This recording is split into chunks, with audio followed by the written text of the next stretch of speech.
The Suzuki SX4 aims to combine off-road styling cues with family hatchback sensibility. You can have it with 2 or 4-wheel drive. It's tough and very good value, plus it's great fun to drive. Fiat helped develop this car, and we've ended up with Japanese-style build quality fused with just enough Latin flair. As a result, it's a great left-field pick.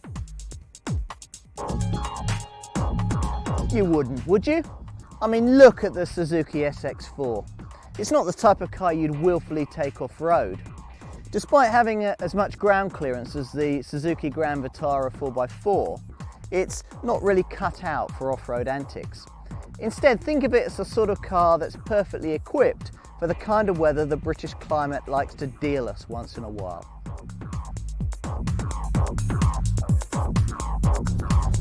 Three engines are available for UK customers. The entry-level petrol unit is a 107 brake horsepower 1.6 litre engine, but of more interest are the two diesels.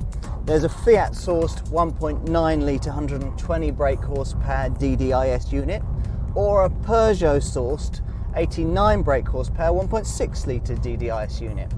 Now, most of the time, if not all of the time, you'll be using the car on tarmac, and here it's as quiet and unassuming a companion as any conventional family hatch. The 1.6 litre petrol power plant has plenty of poke. Rest to 60 takes 10.8 seconds on the way to a top speed of 106 miles an hour. You won't want to try one though after a go in the 1.9 litre diesel, which has so much more pulling power through the gears. It makes 60 from rest in 11.2 seconds. The all-wheel drive setup that's reserved solely for SX4 foregrip models functions very similarly to the Haldex system that you find in cars like Audi's TT, insofar that it diverts power from a slipping pair of front wheels towards the rear to restore grip. But Suzuki have given the driver plenty of control over how this setup is marshalled. Most of the time it's best left in a default economy mode, where the car then functions like any conventional front-wheel drive family hatch. Now, once things start getting a bit slippery, then things start getting a bit complicated, but you won't need to worry about that. It does it all for you. Basically, a lock mode cuts in and it locks the front and rear axles for ultimate traction. There's a certain amount of clutch slippage as you get going, up to speeds of about 37 miles an hour. Then the system switches into its third mode, auto, which is a driver selectable part-time all-wheel drive mode. Sound a bit complicated? Don't worry, just try it.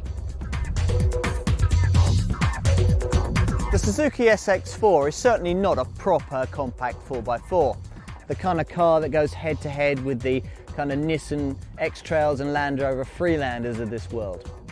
It's just too small for that kind of thing, and the tail of the tape shows that it measures about the same in overall length as a Ford Focus. The interior packaging though isn't the most generous. There's no shortage of room up front, but in the back legroom is rather stingy, and the boot, well, there's a rather modest 270 litres of space with the rear seats in position.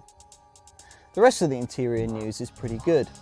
The fascia is well screwed together and attractively designed, although the materials quality is a little down on that of the class best.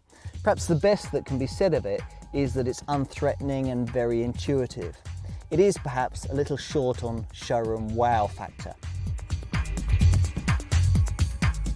Prices sit in the £10,000 to £15,000 bracket, strong value when you compare this car to its family hatchback rivals. At this point, it's worth emphasising that there are two distinct SX4 product lines.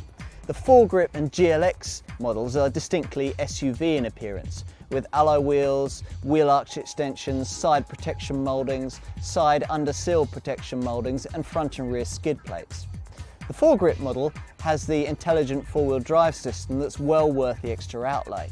Equipped with this, the SX4 makes an intriguing proposition. Okay, fuel consumption. The 1.6 litre petrol records 41 miles to the gallon. The 1.9 litre diesel manages 45 miles to the gallon. And the 1.6 litre diesel manages 53 miles to the gallon, all on the combined cycle. So there's a clear winner there for those looking to cut running costs. The 1.6 litre diesel also does well when it comes to emissions, recording 139 grams per kilometre of CO2, which compares well to the 1.9 litre diesel's 165 grams per kilometre of CO2 and the petrol's 166 grams per kilometre of CO2. A retained residual value of 46% after 3 years is a pretty good return on your original investment in this class, and that's what you'll get from the entry-level 1.6 litre petrol. Mind you, the 1.6 litre diesel is a very good car too and doesn't cost very much more. It's a sort of balance of what you want. The 1.9 litre diesel looks harder to justify with its higher asking price and inferior fuel economy.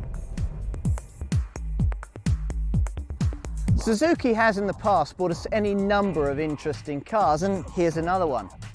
If you like the idea of a Suzuki Swift Super Mini but need something a bit bigger, then the SX4 could be the answer. By the same token, if you're looking for a conventional family hatch and are a bit bored with the usual Focus-sized fare, then this also makes an appealing choice. Of course, if you're looking at one of the four-wheel drive models, you're looking at a car that's almost unique in this sector of the market for this kind of money. Even if you're not, you could well be impressed by the SX4's combination of chic styling and practical qualities.